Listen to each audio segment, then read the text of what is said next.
Hello बच्चों, क्या हाल चाल। जैसा कि रेडियो एक्टिविटी के न्यूमेरिकल्स में बच्चों को प्रॉब्लम आती है, तो आज हम लोग 2 मिनट में सीखेंगे कि रेडियो एक्टिविटी के न्यूमेरिकल्स किस किस तरह के आते हैं। तो आपको पता होगा रेडियो एक्टिविटी एक स्पॉन्टेनियस फिनोमेना है। इसमें अल्फा बीटा गामा का इमिशन होता है। अगर अल्फा पार्टिकल निकल जाता है तो अल्फा पार्टिकल का मतलब होता है हीलियम का न्यूक्लियस।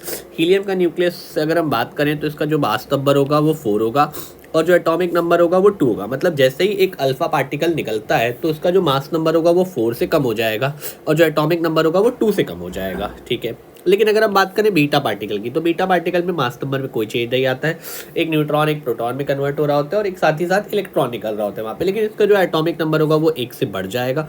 और गामा रेडिएशंस की अगर हम बात करें तो गामा रेडिएशंस में न्यूक्लियस में कोई चेंज नहीं आता। जो मास नंबर चेंज होगा ना, एटॉमिक नंबर चेंज होगा। क्या इतनी बात समझ में आ रही है आपको? ये 3 चीज़ें याद रखनी है रेडियो एक्टिविटी से। अल्फ़ा बीटा 1/1 होंगे, लेकिन अल्फ़ा के साथ भी गामा हो सकता है और बीटा के साथ भी गामा हो सकता है। अल्फ़ा और बीटा एक साथ इमिट नहीं होंगे। अच्छा, अब अगर हम बात करें तो जैसे यहाँ पे आपको एक न्यूमेरिकल दिख रहा होगा। अब यहाँ पे कोई पी है जो कि एलिमेंट है। इसका मास नंबर हमें दे रखा है 238 है और एटॉमिक नंबर हमें दे रखा है कितना है, 92 है। अब सबसे पहला यहाँ पे इन लोगों ने मेंशन किया है कि सबसे पहले यहाँ पे अल्फा पार्टिकल निकलता है। तो जैसे ही अल्फा पार्टिकल निकलेगा तो इसका मास नंबर 4 से कम हो जाएगा। मतलब यानी ये जो क्यू है ये क्यू हो जाएगा 234 और नीचे 2 से एटॉमिक नंबर कम हो जाएगा, ये हो जाएगा 90 और साथ ही साथ यहाँ पे एक अल्फा पार्टिकल निकल जाएगा। अब क्यू से फर्दर परफॉर्म हुआ है क्या, बीटा।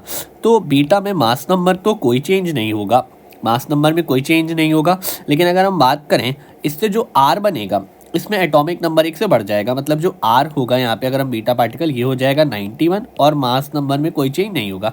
साथ ही साथ हम बीटा पार्टिकल लिख सकते हैं। इसके बाद आर से फर्दर एस बना है और इससे भी क्या इमिट हुआ है, बीटा पार्टिकल इमिट हुआ है। तो अगर हम आर लिखें तो आर अपना 91, atomic number, mass number 234 sorry.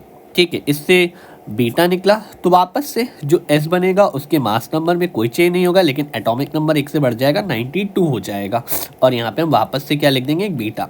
तो आपसे पूछा था यहाँ पे, आपको बताना था क्यू क्या बनेगा, आर क्या बनेगा और एस क्या बनेगा। समझ में आया क्या? थैंक यू बच्चों।